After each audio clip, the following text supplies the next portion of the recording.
Yo, what is up YouTube? I'm Blitz5 and today I want to talk about the Nintendo Switch. So I'm assuming if you're watching this video, you're into video games and you know what the Nintendo Switch is.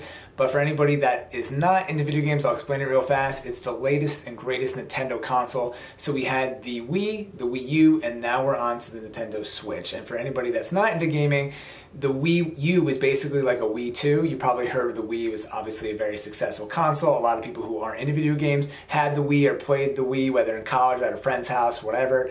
Pretty big success, mainstream success. I mean, people's parents know about the Wii, but not a lot of people understood the Wii U was actually a separate console, and that was partially because of the name, a lot of bad branding, and Nintendo kind of sucks at doing this stuff. So now there's the Nintendo Switch, and honestly, I feel like people who are outside the video game industry still don't even understand what this is. But obviously, if you're a gamer like myself, the Nintendo Switch is awesome because it's the latest and greatest console. All of the new games are going to be on there. You're always excited about the newest thing. That's just kind of how technology and electronics work, right? But if you're not a gamer, the reason why the Nintendo Switch is so sweet, so awesome and interesting is because it's the first console that's like an iPad. Like here I have one of the game cases. It's like an iPad that you can be playing, say Zelda, while you're on a plane, while you're on a subway, on a train, whatever, and then you can take that iPad, connect it to the actual like station, and play it on your TV. Why that's so cool is because normally if you're playing a game like Zelda on your TV, when you go, say you have to take a flight to another state, you have to bring like a DS, or you're just playing on your iPhone some stupid game like Candy Crush that doesn't matter, you have no connection to it. But now you can actually take that same game and play it. And if you're a hardcore gamer like myself, that's cool because you want all of your stuff to kind of translate over and transition and have the same exact game. You know, it's kind of pointless if you're just playing some stupid game.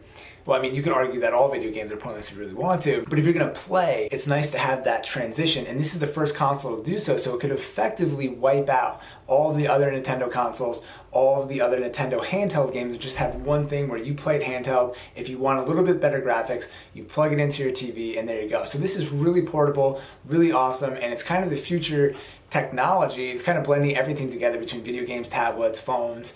It's kind of all moving into one platform, and I think that's really cool because you want to have things on the go. But it does sacrifice in a lot of power, so it's definitely not going to replace like an Xbox One or like really heavy Call of Duty type games or really graphic intensive like RPGs like Skyrim, Oblivion, Mass Effect, all those popular things. Okay, so I'm making the Nintendo Switch sound awesome. What's the catch?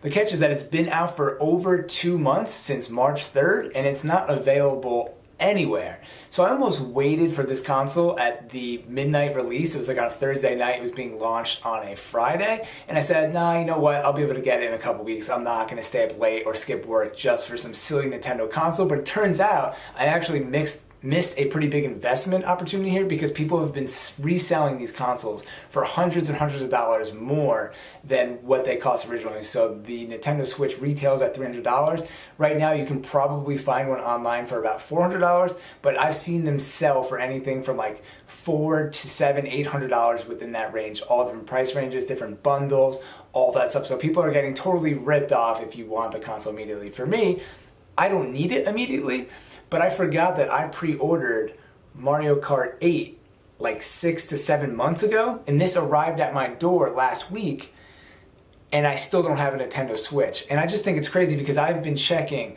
like Amazon.com, GameStop, Walmart, Target, every kind of retailer you could think of. I've been checking their websites every single day, especially Amazon and GameStop. Like those are the two biggest hubs for video games, I feel like right now. I've been checking their stuff every day, Best Buy, all those platforms. I call them like a couple times a week, and it's not available anywhere, which I think is a joke. It's really crazy and it's pathetic that Nintendo can't even supply their own demand. I mean, Nintendo has been struggling for a long time because of they're just the lower on the totem pole of between like, you know, Xbox, PlayStation, even like PC gamers, and then there's Nintendo on the bottom. I mean, they make great games, but they're totally fucking disorganized, and they do stuff like this, which is terrible because if I didn't have this game, I'd probably not be interested in buying the Nintendo Switch.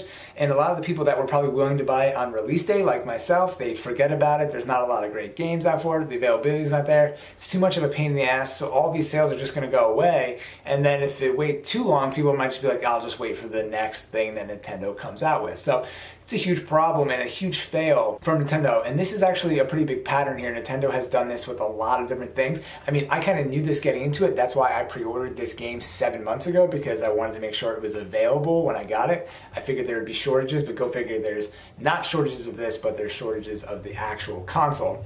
But Nintendo did this with the NES Classic.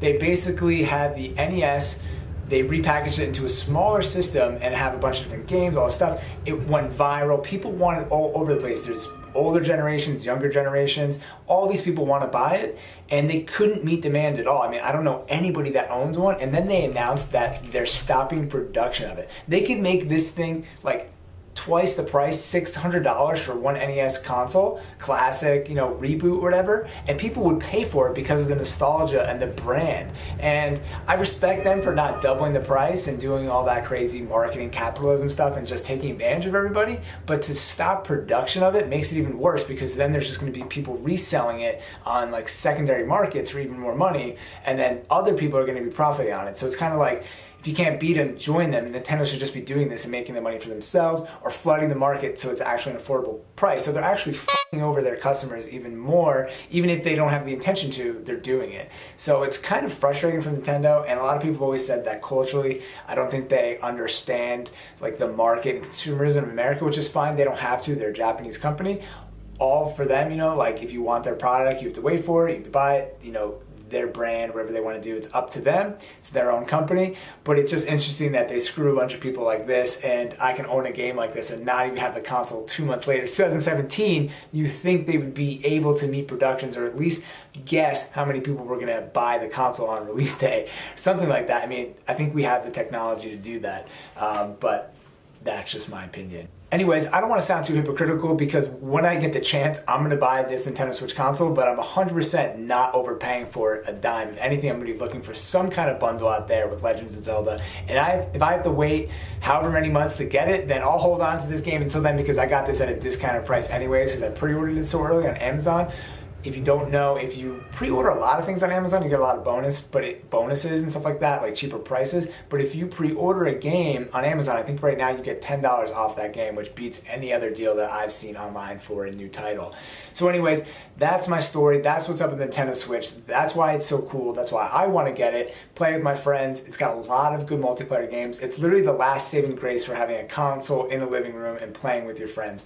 Xbox barely has split screen. I don't know about PlayStation. People don't do that stuff anymore. But literally the Nintendo is designed around having fun with your friends or family, and that's why I want to get it. So when people come over, we can play with them. I can play with my girlfriend, get more people involved, instead of the traditional stereotype now of just like going in your room and playing video games by yourself with people online. Nintendo kind of removes that, and I think that's why it's such a big deal. And although Nintendo's had a lot of missteps, whatever they're doing overall with Pokemon Go, Zelda, Mario, Nintendo Switch, it's resonated with a lot of people, and they are kind of becoming popular again, so I'm excited to see what goes on here. I mean, they've had Mario Run, the Pokemon Go was huge, obviously in the news, everybody knows about that, and now this Zelda had like some of the best ratings, 10 out of 10, and this Mario Kart 8 Deluxe is supposed to be really good, if I can ever play it.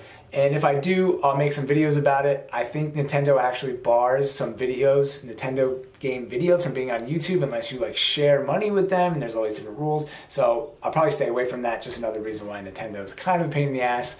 But I guess I like what they're selling, and I'm gonna buy it. So anyways, thank you all for watching. As always, I'm Blitz5, and peace out.